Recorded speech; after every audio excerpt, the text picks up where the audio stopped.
Good morning, good afternoon, good evening. Welcome back to the channel. Hope you guys are having a good day. I'm having a really good day. We are going to be talking about this beautiful new... God, I have so much, guys, so much. There's so much that's happened. I'm in such a good mood. I feel like the lighting is just, it's, you know, shining down. Oh, but we have so much to talk about. So much has happened. I haven't filled you guys in on some stuff. Life is great. That's all I can say, guys. Life is absolutely great. My heart's been really good for this past week. I'm hoping this continues. It's been, I couldn't ask for anything better. We're gonna continue on this path. Hopefully it's gonna be good. Hopefully we're gonna see this cardiologist. I gotta call him and reschedule though, because they couldn't get me in and the appointment I have is a day after I leave, so I gotta do that. But nonetheless, let's talk about this bad boy today. So today, guys, we're talking about this. You see this right here? This is the new. There's something else very big and new to me, not this. Although this is new, I want to tell you guys so bad, but I think it's going to be in a video of its own. Oh, and I love it. I absolutely love it and I'm thrilled. But this is very exciting as well. That is way more exciting. This is very exciting. I want to tell you guys, but I can't. So let's talk about this. I know it's kind of a tease of talking about, you know, something that's, there's something out there, guys. It's out there. You're just going to have to believe me. But again, this is what we're talking about. So I picked this up for 350 bucks.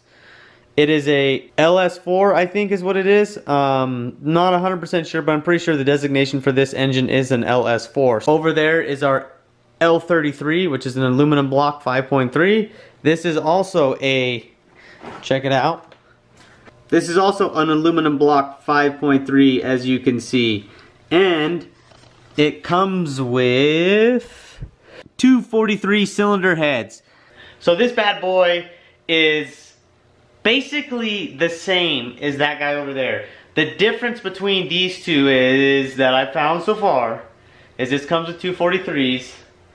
Those are 799s, I believe is what they are, which is a higher compression. Same cylinder head basically, but higher, smaller chamber, so a little bit higher compression. You can mill the 243s and get them to be the same. I believe it may, like having the compression would help, but if we may be able to stick a little more nitrous down it and make a little more power with a little bit bigger chamber. We'll see how that works. I don't know. I wish I had an L33 to, you know, actually do side-by-side comparison. Long story short, we are gonna, it should be a little safer too. That's kind of the, you know, we can put some compression in there, but I want it to be pretty safe, pretty reliable, and I think it will be. And I think it'll be decently quick. So the goal is, guys, we gotta take the cam out of this motor. Dang it, I don't have a thing, so this is gonna have to wait. So the plan with this guy is we are going to take it and do a teardown. At least intake's gonna come off, manifolds are gonna come off. We're gonna just basically run this motor, we're gonna pull everything off and stick all the good old stuff over there on it, the carburetor, the intake, water pump, you know, everything that needs to fit. I do, however, need to buy an oil pan for this, so I gotta figure out what oil pan I need to get. I did spin the motor over, so I know I picked it up and spun it over. I know it spins, and it was making compression by hand. I could hear it, you know, doing its deed, and it had the good spongy, not spongy, but like springy, like when you spin it over quick enough, it'll actually build compression, and there's some resistance while the compression leaks down, which is a good sign, very good sign. So it was doing what it needed to do. I'm very happy with that. I just know we got to change the friggin' oil pan. That's got to happen. We also got to change the intake and put the carb on there, which means all these accessories up top have to come off. This is kind of a weird spot. You can see the coolant actually is in this, like, it's weird. I've never seen one of these before actually in person. This is all one big solid bracket. The reason this guy is this way and has all this weird shenanigans on it, and if you look, this is the front of the motor, guys. This right here is 100% the front of the motor. There is no throttle body right here. The throttle body is actually on this side of the motor, as you can see right there. So it's backwards in a lot of ways. And the reason it's backwards like that, guys, or not in the same, on the same side, is because this motor is spun sideways in a front wheel drive vehicle. So because of that, it's not really backwards, it's just on one side or the other, and that's the side they decided to put it on, which is kind of cool because, yeah, you can flip it around. And I think it's awesome that they put a little 5.3 like this in some of those cars. We're gonna go ahead and take the intake off of this. We're gonna just check it, see what it looks like, make sure it looks good. Scatter more parts across the garage, you know what I mean, like always. This is getting tight in here, but let's get on to it.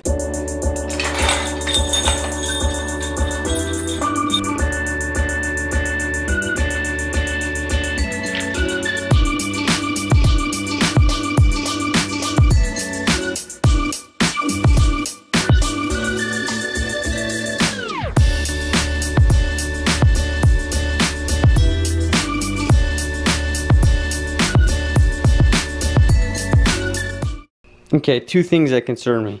The amount of dirt and debris that we have right here, and the oil cap missing. Now I'm hoping everything underneath the valve cover is good and we don't have to worry about it, but you can see there's a lot of debris and stuff sitting in here, which makes me think either this motor had been sitting a while outside, or, you know, with the leaves being here, it's kind of unlikely for it to really travel that way, in my opinion, or like leaves to get here and sit on a car like this. So this kind of, you know, I'm happy the motor spins over well. That's definitely a good sign, but I'm hoping we don't have a dead cylinder or something like that.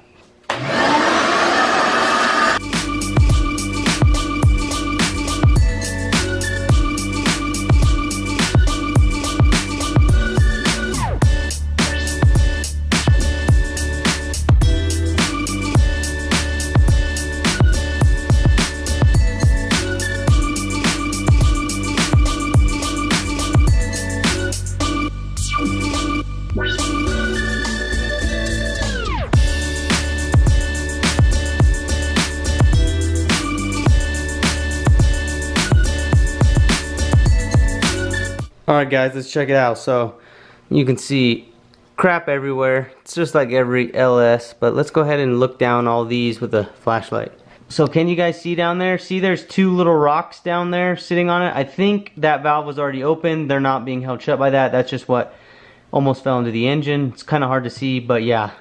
If you look over here, you can see there's dirt and stuff, and that's why we strive to keep it very clean when taking this apart, because when we take it apart, guys, we want to make sure that it's not going to have a bunch of stuff fall down there. And you can see in even that little amount of time, just the crap, I vacuumed everything, and this is the crap that still fell down there. So it goes to show, you know, how much keeping an engine, and you can see everything in that runner that's trying to fall down.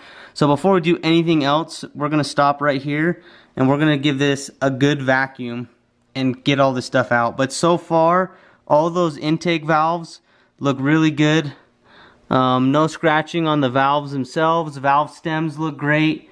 I'm very happy. Nothing's really jumping out at me. So yeah, so far nothing's jumping out on this motor. It's looking pretty good. I'm pretty happy with it. I do think that we want to get all this dirt. We want to clean all this up ASAP, get it out of there. You can see some of it fell down that one valve, especially this one. There's rocks. It almost looks like the rocks would be holding it open, but it's not. So we got to clean that up, got to get that debris out of there. I think the cylinder heads are going to come off of this engine. I'm pretty sure I'm going to, at least. I may open up the ring gap on this motor as well, just to give it a bigger ring gap to help it live longer. And we may put rod bolts in it, we may not. It really just depends. And also, we got to figure out if this does have DOD or not. I think it does, but we're going to find out.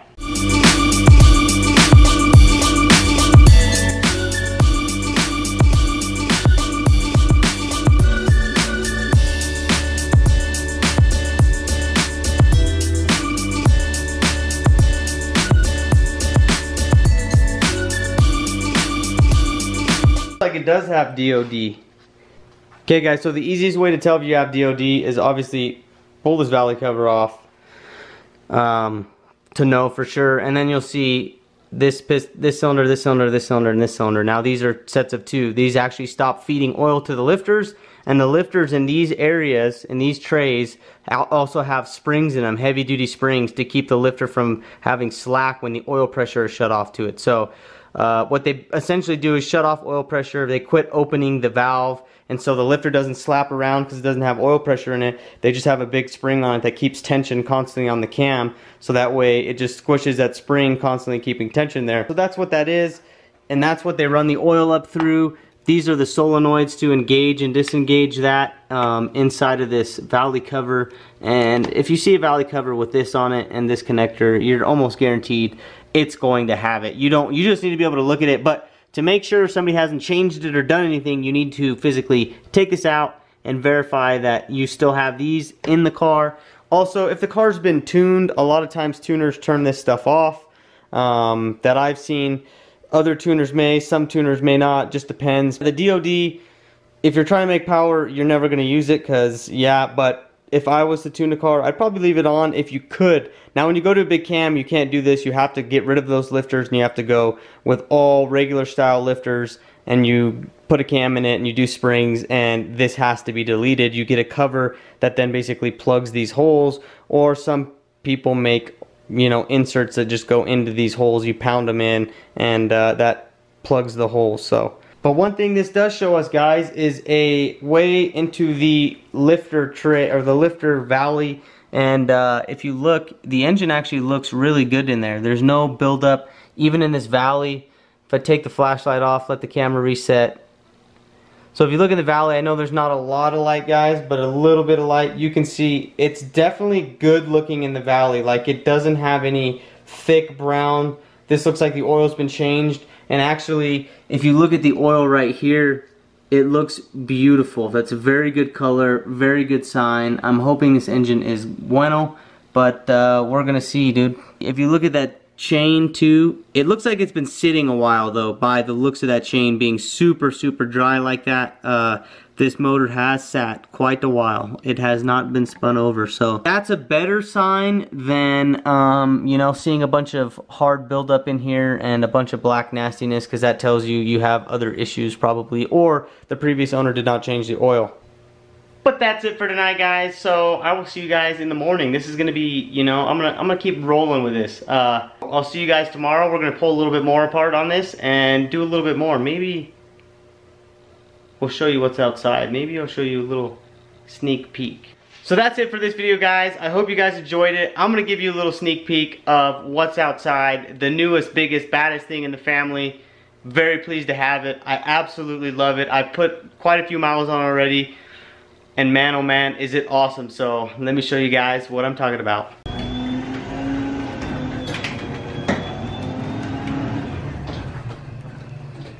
You guys want to see?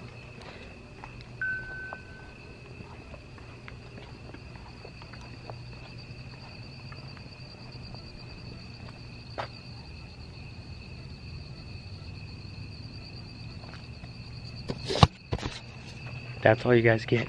That's it. That's a sneak peek. You guys are gonna have to stay tuned to see what it is. No. You guys can't see in the camera. No. Thank you guys for watching. As always, I appreciate it.